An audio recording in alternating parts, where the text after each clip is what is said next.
সারা জীবন শুধু শুনছি বাদাম খেয়ে নাকি প্রেম করে। তো আমিও আমার জামেরে দিয়ে আজকে সেই শখটা পূরণ করলাম। হ্যালো গাইজ, আসসালামু আলাইকুম। কি অবস্থা সবার? সবাই ভালো আছেন? আলহামদুলিল্লাহ, আমি ভালো আছি। তো আবার একটি নতুন ভ্লগ নিয়ে চলে আসলাম আপনাদের সাথে।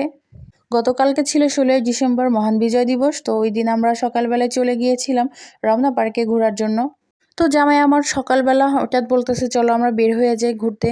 আমিও আর না করিনি, কারণ এরকম অফার তো আর সবসময় পাই না। তো এই সুযোগটা হাতছাড়া করি না, আমি তাড়াতাড়ি করে রেডি হয়েই চলে গেলাম। আমরা সকাল 8টা বাজে বের হয়েছিলাম, কারণ সকাল সকাল খুব ফাঁকা থাকে। আর গতকালকে যেহেতু অনেক বেশি ভিড় হবে বিকেলবেলা, এই জন্য আমরা আর বিকেলে বের হয়নি, সকালবেলায় ঘুরে এসেছি। খুবই ভালো লেগেছে।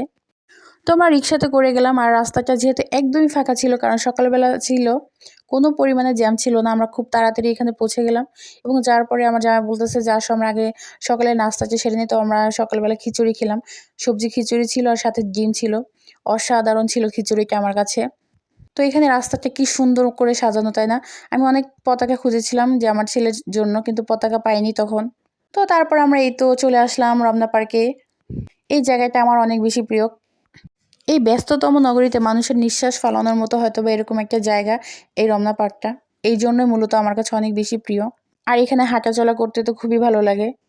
আমাদের প্রধান কারণ ছিল আমাদের ছেলেকে নিয়ে বের হওয়া।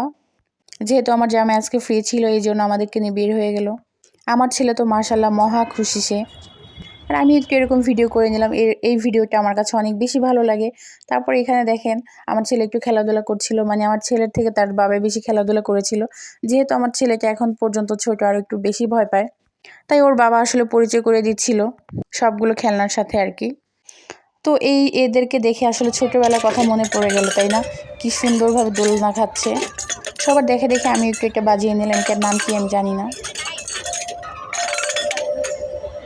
আসলে বাচ্চাদেরটা যতটা সুন্দর হয় মিউজিক, ওরকম আমাদেরটা হয় না। তারপরে ভালো লাগে মাঝে মধ্যে বাচ্চাদের মধ্যে সকল কাজগুলো করতে। তো এখানে আমার ছেলে খেলা করছিল, আর আমরা একটু বসে বাদাম খাচ্ছিলাম। আর এই গাছটা দেখে তো আমার একদম উঠতে ইচ্ছে করছিল। আমি একটু উঠলাম, কিন্তু আমার ছেলে খুবই কান্নাকাটি করে দিচ্ছিল। ও কী ভাবছিল আমি জানি না। তারপরে নেমে গেলাম, কয়েকটা ছবি তুলেছিলাম আর কি। আর এখানে দাঁড়িয়ে মানে দাঁড়ানোর মতো কোনো অবস্থায় ছিল না, অনেক পরিমাণে রোদ ছিল। তাই ওখানে দু একটা ছবি তুলে আমরা এখান থেকে চলে আসছি এই ব্রিজ থেকে। তারপর যে সুন্দর সুন্দর ছবিগুলো দেখেছেন, এই ভাইয়াটা তুলেছে, অনেক সুন্দর হয়েছে ছবিগুলো।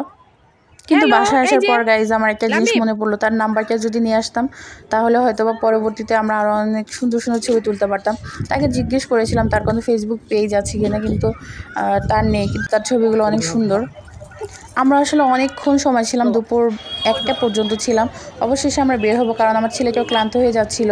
তো বের হওয়ার সময় দেখেন প্রচুর ভিড়। আমরা যে সকালবেলা গিয়ে অনেক বেশি ভালো করেছি।